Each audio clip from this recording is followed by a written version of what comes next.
Happy Halloween from your hopefully favorite Icelander. There's only like 8 people that live here. Now I'm a particular guy that really likes watching films. I've actually been that way ever since I was a wee baby. I'd watch movies on repeat, trying to squeeze every second of entertainment out of them each time. Kinda like how I suck the life out of parties, which is why I'm rarely invited anymore. While I was mostly grinning ear to ear watching movies, sometimes I'd see something that shook me to the core. I've seen some channels like IHE and YMS make these childhood trauma videos, where they take a look back to moments in TV and films that scared them. This video is all about taking a look back at some things I've experienced through media to mold me into the little man-child I am today. Look at him. Pathetic. There are things that I saw that weren't widely regarded as being scary, and there are others that simply went a bit too far in my book. We're going through all of them, and maybe you've repressed some of these as well. Before we get into it, I'm live right now over on twitch.tv/gentleman13. At the moment, I'm streaming every Monday and Thursday. Come say hi, or don't. Sequel to the fantasy classic The Wizard of Oz, Return to Oz puts a big dark in front of the genre. Clearly a movie meant for kids, I thought this one would be a lighthearted sequel to the original, which I remember watching and liking. I was a little baby, I'd probably find an empty mitten stuck on a fence funny. One scene I remember vividly is this scene, where Dorothy sneaks into a hallway filled with dismembered heads, which was already rather disturbing, right? She needs to collect the powder of life or something, but must acquire it without waking up the heads.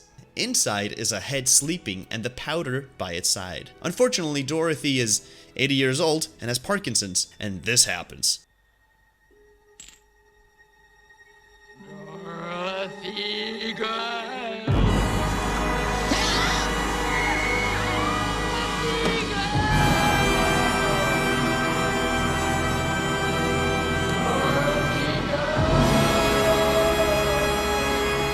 This is terrifying. The music accompanied by the groaning yells of her saying Dorothy Gale, this was enough to give me nightmares. The way she gets up from the bed, how she walks towards the camera, this is so chilling. That's not all. In the climax of the film, the Gnome King comes forth. These effects look surprisingly good for its time. You're looking good. The king has the characters right where he wants them, picking up Jack Pumpkinhead preparing to devour him. Look at this sight. Look at that demented face. There's literally nothing that you could do, except warm your hands in the exhaustive heat coming from this stone monster. But a chicken shits an egg into his mouth, which apparently is poison. I mean, maybe he's allergic to cholesterol. I don't know. Moving on!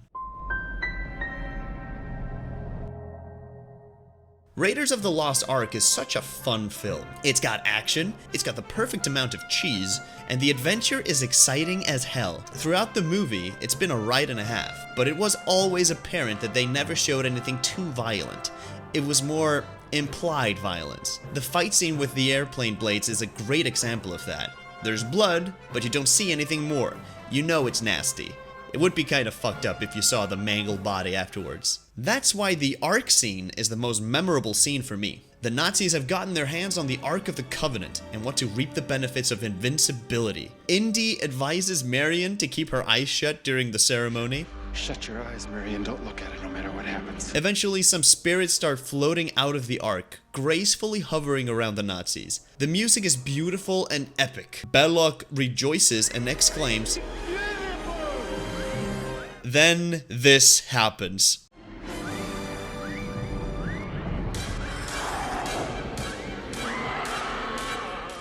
Belloc's head explodes, this dude is mummified, others are getting impaled by holy beams, but the moment the face melts was when I said, I'ma head out. It also plays into the terror that all Indy had to do to screw up and die would be to just peek for 1 second, and he turned into this.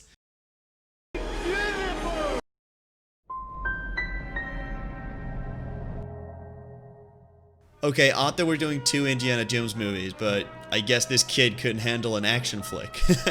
Alright, the trauma here is the scene where the high priest Mola Ram sacrifices some dude by ripping his heart out and then burning him alive in a lava pit. The dude is still alive after the gorilla surgery. Then the heart explodes. What is this movie? I was so young when I saw this. Hey, if that's your Thursday routine, you do you, boo. I still wince when I see his hand break the skin. The execution of the scene is very good, pun intended. I also remember the bug scene giving me the Jeepers Creepers. Oh, God, what is this? That's an entire generation of bugs, bunny or otherwise. Take a look at how adorable Indieski Jorumsel looks when he's moments away from death. We are going to die. What is this? Okay, now we can check in on other films that traumatized me as a kid. Are you serious? These movies were PG for crying out loud. I'm a man-child because of this. Here, Indiana's Jonah Jameson is looking for the Holy Grail to give to some fella. Another dude walks in with James' gun and tries to look for the right cup. The lady accompanying him insists that she chooses the right one. Let me choose. Thank you, Doctor. She picks this one, and this happens. What is happening to me?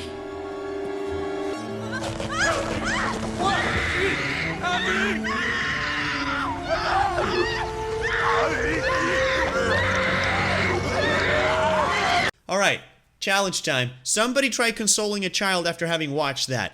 Good luck. The child is gonna stay in your bed forever. It's never gonna grow up. It will never pay taxes. Why is this franchise so grim at parts? He doesn't just die. He ceases to exist. Which also means to die, but in italics. Let's move away from this franchise, yeah?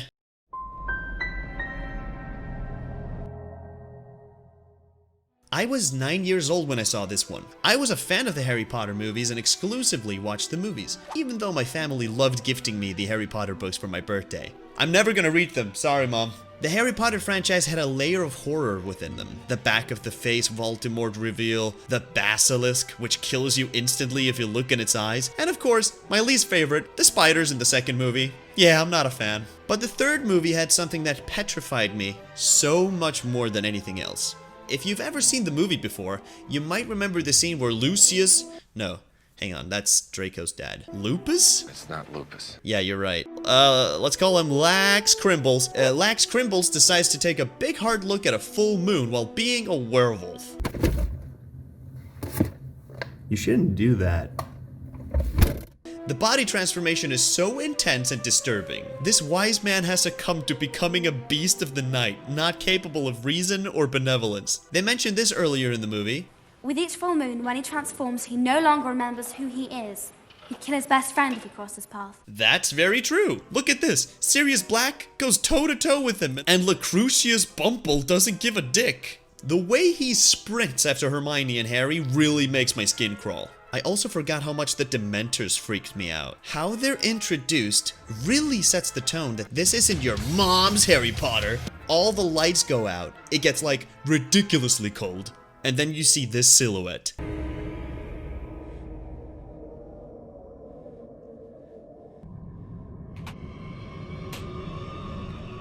Also, it sucks people off. It sucks people's souls out. How demented can we really get? Do they also remind you that sometimes someone will have their last memory of you? Well, this is a kid's movie after all. The sound is what gets to me. Listen to them. Ugh. I'd also hate to see what they look like under that hood. Flick another flick at me, please.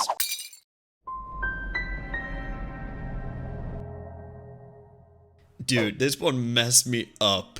I was like 8 years old when I saw the live-action Jungle Book from 1994. I had watched the original plenty of times and quite enjoyed it, so I got to watch this one while my sister was babysitting me, and, well... He's escaped! Wake up! He's escaped!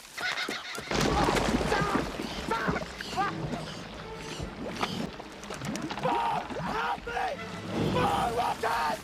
Somebody help me! Come on, Reed! I got that! Come on!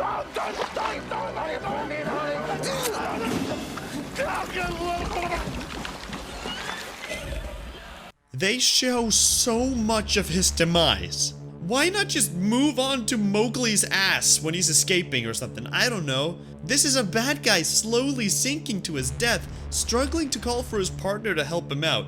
Just seeing their hands trying to clasp together, and it's just not enough as you see him sink it's not fun. It's just not fun. This isn't a fun, this should be a deleted scene, for sure. Where's the I wanna be like you vibe? Where's the elephant march? I remember thinking everything else was very entertaining and filled with great bits, but this is the only thing I remember, really.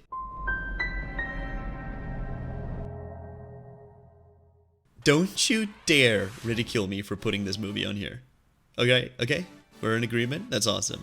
When you see this movie up here, you probably thought I was scared of the Bigfoot scene, or the scene where Goofy and Max almost fall off the waterfall and die. You're wrong. You're wrong. It's the dream sequence at the start. Yeah, I was about to start watching this movie with my cousin who was visiting me, and we were very excited. Who doesn't like Goofy, right? So the film starts, and we see this breathtaking scene of Max running through the fields towards Roxanne. They end up next to each other, and can I just say how nice the animation is? It's so beautiful. We should say that more, right?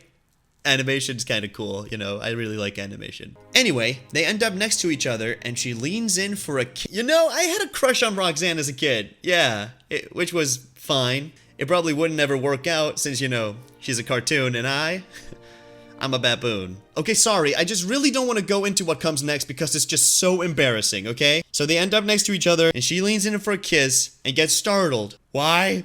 Because he's morphing into his dad in the most horrific way possible. His teeth get enormous. His toes get so big his shoes rip apart. Roxanne is petrified, and then he wakes up. At this point, I had already run off into another room because I was so scared. I'm not joking. This is not hyperbolic. I did. I ran into another room, and I needed consoling. The tonal shift is just so jarring. You had this amazing scenery turned black in an instant. I very much didn't like this scene, and I was relieved it was only at the start, so I could skip it when I wanted to see Bobby shoot cheese over everyone.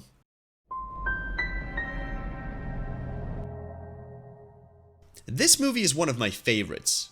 Seriously. It's timeless, a classic, and it leaves me an utter mess by the end. If you haven't seen this movie before or have been holding it off, just watch it. It's so worth it. When The Iron Giant was released, I was 5 years old. My older sister, who was 23 at the time, was excited to get to see a movie with me because I was adorable. Meaning you could slam a door in my face because I was such a brat. The movie starts and it's got a bit of a scary undertone.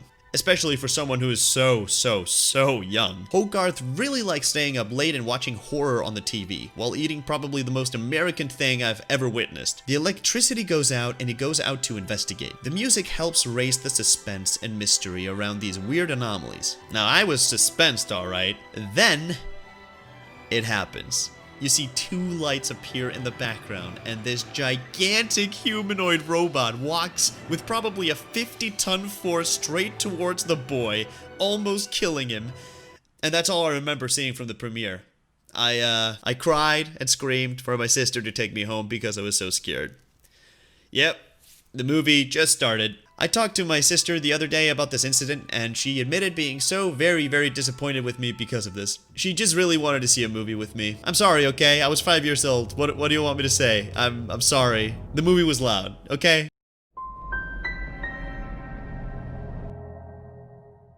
I'll be honest, I had a great time watching the 2005 King Kong. When it came out, I believe I was 10 years old, and I wanted to believe I was a tough guy and a half. You got your T-Rexes, you got your fight scenes, and you have the end scene, which is so iconic. There are, however, tons of very fucked up things in this movie. The scene I vividly remember is after King Kong throws the lads down a pit. They survive the fall, and you think they'll get their bearings and get back to Donkey Kong. Jack Black discovers that all the footage he'd worked so hard to get got destroyed in the fall. And a crewmate died. Things are quiet. Suspenseful music starts playing, and the atmosphere is very different from the action-packed Jurassic Ape vibe we were watching earlier. Then we see that the pit is actually not as barren as 10-year-old me thought. Out come immense insects, Jack Black turns into a Dark Souls boss, this dude shoots like a lot of bugs off of the main dude, and Andy Serkis? Man, Andy Serkis, man. He gets this gang of very phallic looking motherfuckers going after him. I'm gonna be honest, I don't know if I'm allowed to show this on YouTube. That's like a bad amount of foreskin. They eventually overwhelm him by going for one limb at a time until he's held still, unable to fend for himself, and they do this.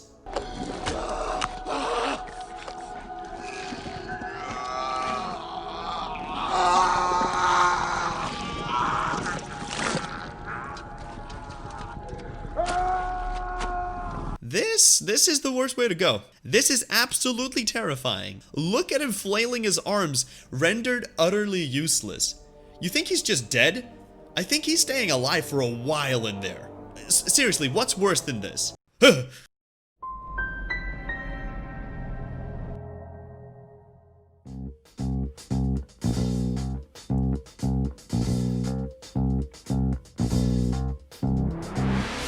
Ah yes, Fraggle Rock. Such a good intro that will definitely get stuck in your head for a little too long.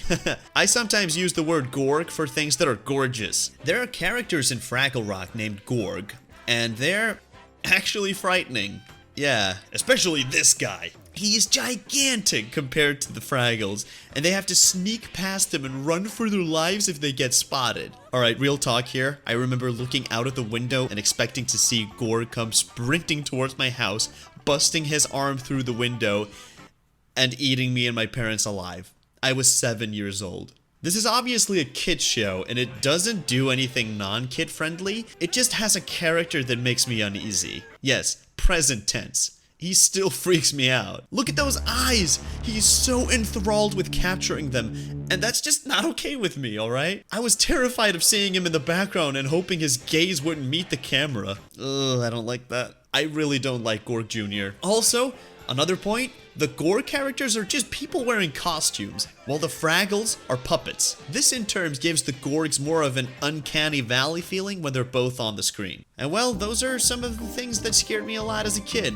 I didn't include everything because there are some other things that I saw that were just not meant for children. Just horror games and whatnot that I was able to see at too young of an age.